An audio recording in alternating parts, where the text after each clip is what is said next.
more on the refugee crisis and the response from European nations. We're joined now by Timothy Snyder. He's a history professor at Yale University.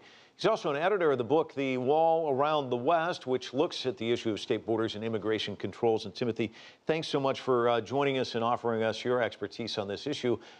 Let's not even talk about the present situation or the future, but let's talk a little bit about the past. This international treaty on refugees that was created after World War II, the 1951 Refugee Convention adopted by 142 countries. What does it do? What does it spell out?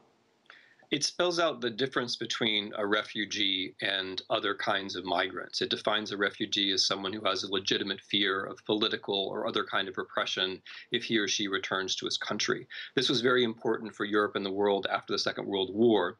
Because of all of the destruction of states and all the movements of peoples, there are millions of people whose future was unclear. There were East Europeans who didn't want to go back to the Soviet Union. There were Jews who feared anti-Semitism.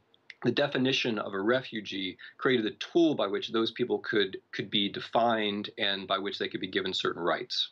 So what are some of the rights that they get under this treaty?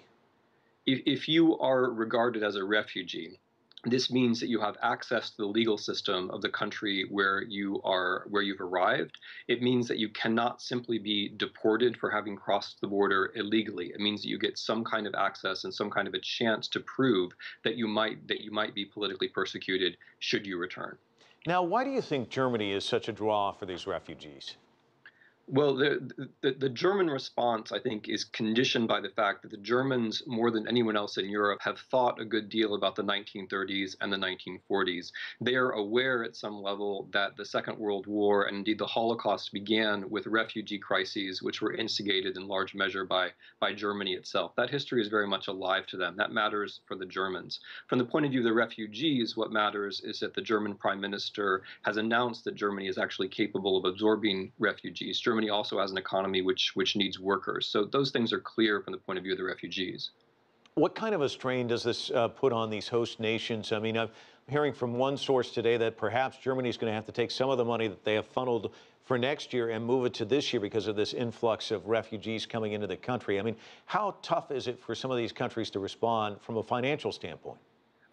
The most interesting thing to me is that there's really not much of a relationship between the projected financial strain and the current political strain. The countries that are complaining the loudest now aren't necessarily the ones that are facing any kind of financial pressure. A country like Poland, for example, or Denmark is not facing any financial pressure now, but nevertheless their governments are complaining a great deal about problems that they're not even facing. I would stress that a refugee crisis is a moment of political decision. How it works out economically over the long run is really not clear. But we certainly know in North America that in the long run, refugees or their descendants can be essential for an economy.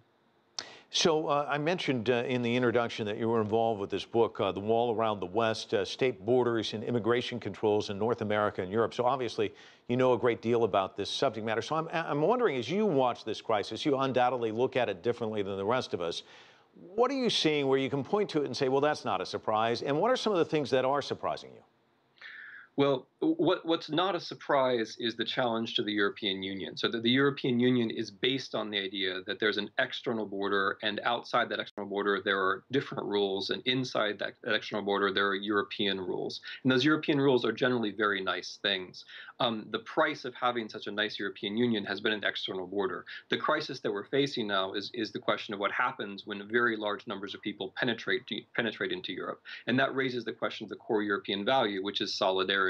Unlike America, unlike Russia, unlike China, many Europeans actually pride themselves on solidarity. But what about when the solidarity has to be expressed to people who come from the outside? What has been surprising to me, in the good sense, has been the way that civil society has been out front of governments in many countries, including Austria and indeed in Germany, even in Hungary. Organizations that already existed or people spontaneously organizing to help refugees, to explain to refugees their rights. That has gone better, I think, than many people would have expected from a Europe where the main story, it seems, is very often national populism. Timothy Snyder joining us live from New Haven, Connecticut. Can't thank you enough.